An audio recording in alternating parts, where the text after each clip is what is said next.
Right, let me continue. The other two questions, the 6 questions are a bit easy here out of 8. What are the 2 questions that might be difficulties? Color coding of the cyclones. Obviously, this will be difficult for everyone.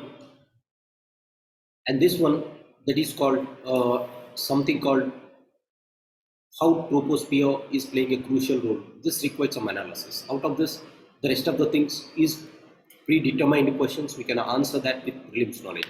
So far, 8 plus 6, 14 questions. Out of these 14 questions, 12 questions can be answered with your prelims knowledge as far as history and geography is considered. One advantage of geography is if you are good at environment component, you are going to get a good score in substantiating the answers here. So when you are preparing for prelims, so what is my take off from geography compared to last year and last but 1 year? Again, geography is somewhat easy this year. Just like your essay writing and history, geography is somewhat better because out of 8, 6 can be manageable. And the second thing is, what is your way forward when you prepare for geography? Prepare that not in the context of mains, prepare just for prelims clearly. Give some 20 days of time for prelims for geography and learn the subject and do it with environment section. This thing is going to help you. Keep some 20 days or 30 days for geography and complete the subject along with environment. Read both and then look at the prelims and mains. Then it is going to solve. It doesn't require special analysis, right? So consider this as a part of your prelims preparation, just like your history preparation. Then your work is done. Major part of your GS work is done. Let's go to the last aspect of the syllabus, that is called society. And there are 6 questions which are asked from society. And this is the syllabus that they have asked in that they have given in society. Salient features of Indian society, diversity of India, role of women and women organizations, population and associated issues, poverty and developmental issues, urbanization, the problems and remedies, effects of globalization on Indian society, social empowerment, communalism, regionalism and secularism. Right?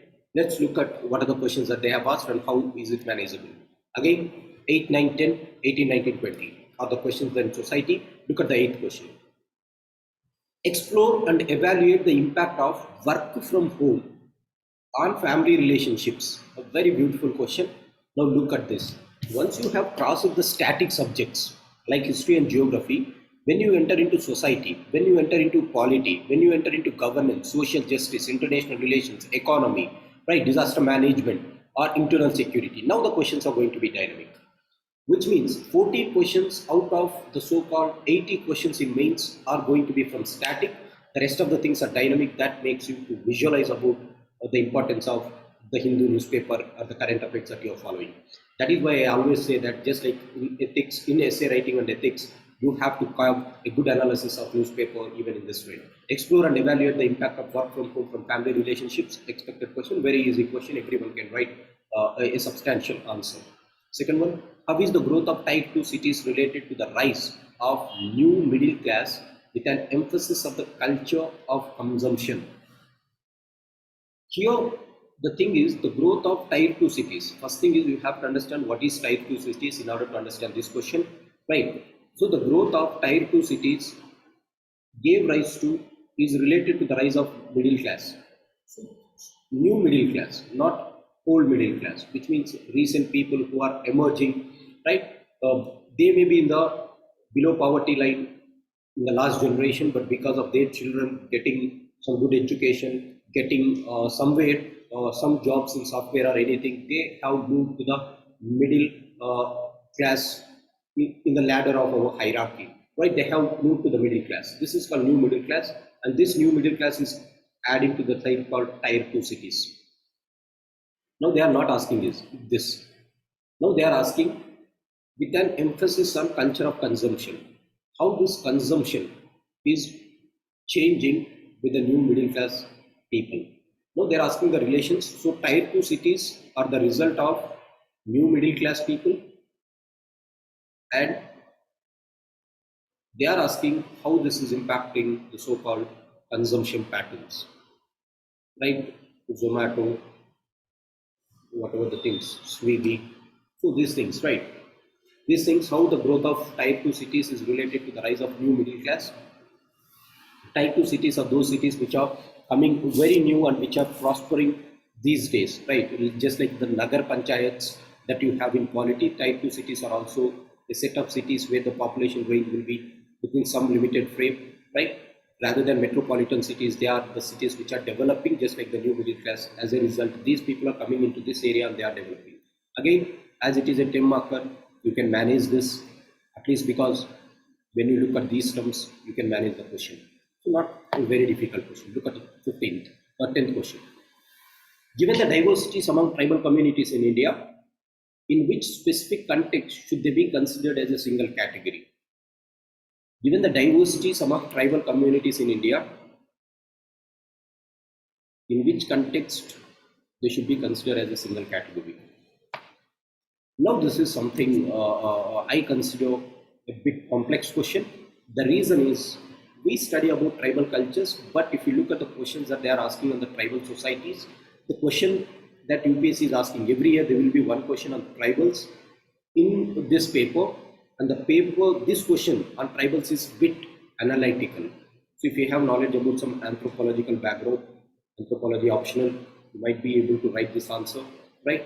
So given the diversities among tribal communities in India, now what is the thing?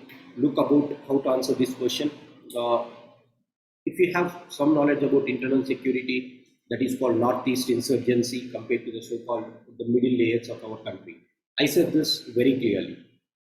How the tribals of Northeast differ from the so-called tribals of Central India. What is their diversities? So you have to write about the diversities which is existing between them, but what are the things that are making them as a single category. You can write about, again in the cultural context itself, about they protect their culture, their religion, these things, they have unique set of framework. Again, though the question is complex, you can write some answer. The question is not so difficult. I didn't say the question is difficult, I said it is complex. The reason is you can derive the answer by the syllabus itself. How you can derive the answer by the syllabus itself? If you know about the so-called salient features of Indian society, like caste system, communities, right, religion, right, these things, the way in which you pray to God, these things, you can derive some answer for this question also. But the thing is, you have to write two dimensions. One is, what are the different components that they exist? And the second one is, as preservators of culture, they are considered as single category. So, and also the way they unite together. Absolutely, this is what I am saying, right? With your basic knowledge in the sense, two things you have to write here: how they are diverse and how they are similar. Similar in this category, they protect culture, they protect unity and integrity, they go together, they do not have the so-called concept of individual property, they have community rights. So these things you can write. From where you can get this answer, you can get it from previous year questions itself. So this is not, again, a very difficult question. It is a complex question. The reason is it requires your reason to write the answer.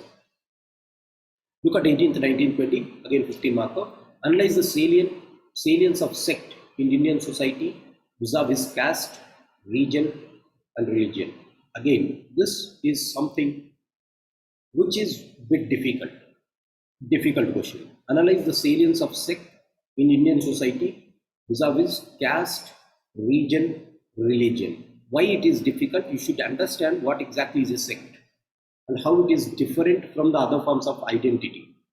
If you consider caste as an identity, region as an identity, religion as an identity, what is a sect under this, right? If you have studied the so-called Indian religion, right, you'll be studying about sects on how it is different from religion. Inside a religion, you'll have different sects. For example, Hinduism is a religion. Inside Hindu, you have Vaishnavism, Shaivism, the so-called Shakti Pitas, you have other forms of worship, right? So that is called sects. Now, this is the first thing that you have to understand. Inside the region, in a region, what will be the sects? In a region, you can think about the natural resources. Some regions within a regional area, you'll have something with huge natural resources, something with less natural resources, something with the so-called good rainfall, something with good amount of temperature. So you can discuss these things.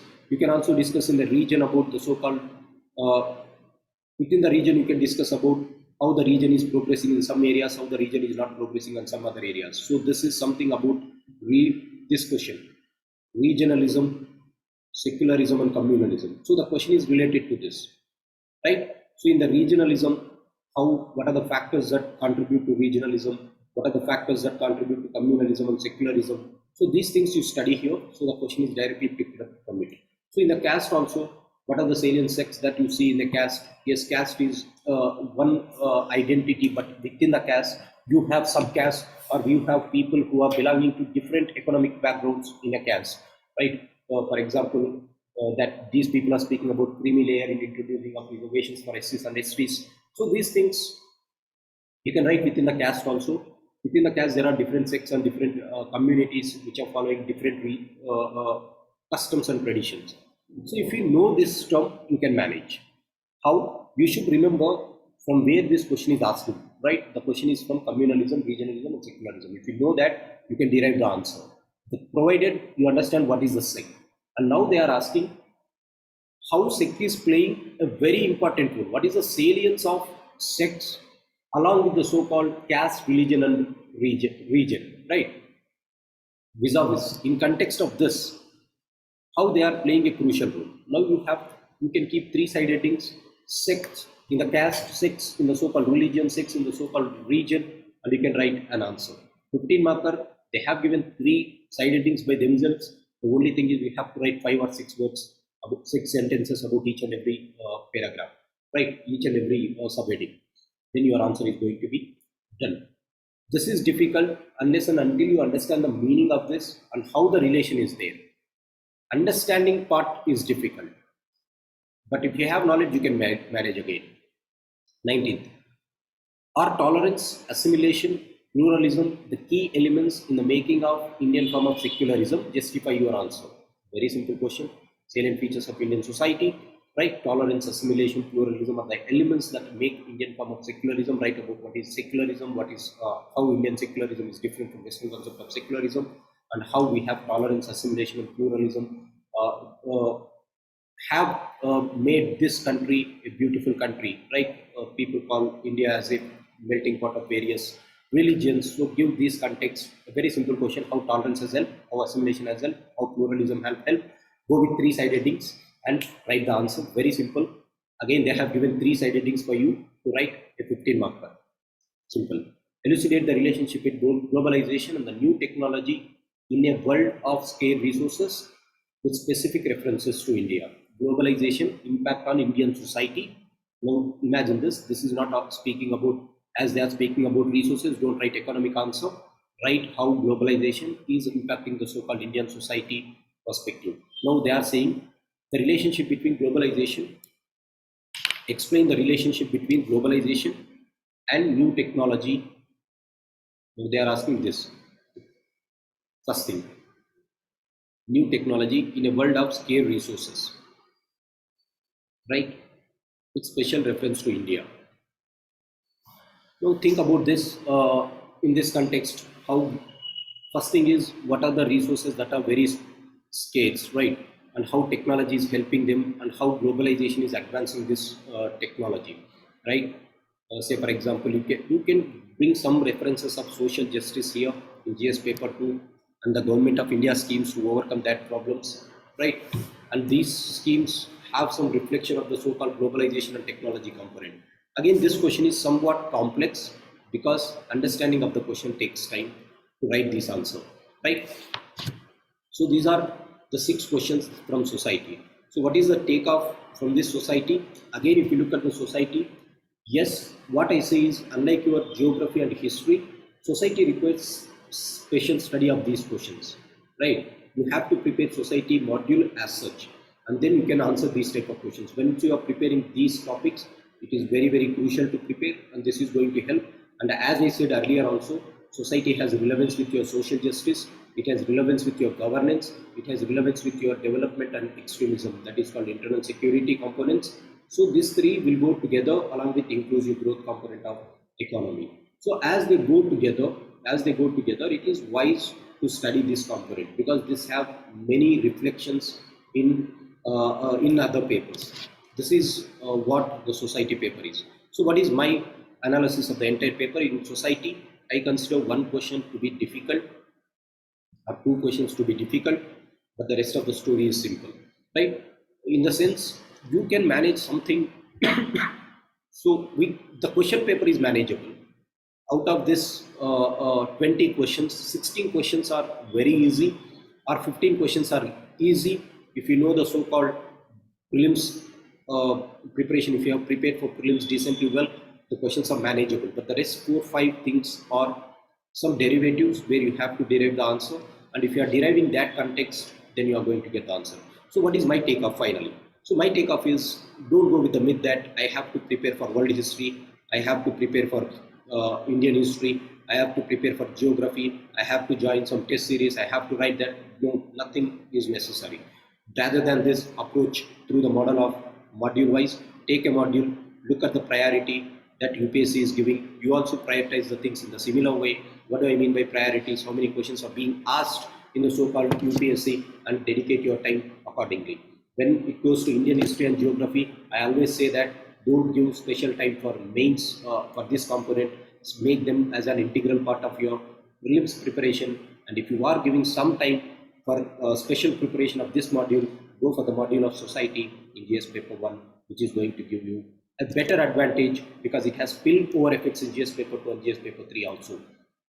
So this is the first thing that I wanted to say. For GS paper, the best way for the coming year is, when you are preparing for prelims, prepare for history and geography very well in prelims itself. Take some 30 days for each paper and prepare it in the prelims context itself. That will be more than enough to write an answer. When it comes to society, go for module-wise preparation. Complete it at one go. Link it with social justice, inclusive growth, internal security component. The work is going to be done. Take content from previous year questions. If you know previous year questions, you can manage these questions. So what is the myth? Writing a test series, writing one question every day. Don't do these type of things. Focus on something which is very substantial. Focus on the reality. The reality is, this is the reality. So this is the best way to prepare. So this is 2022 GS paper 1 analysis from my end. So how do I rate this paper compared to 2021, compared to 2020, 18, 17 papers? Compared to 2018, 19, 20 and 21, this paper is bit easy, very scoreable area, right? This is the thing. I'll be taking GS paper 2 analysis in the evening. Thanks for joining. Have a nice day.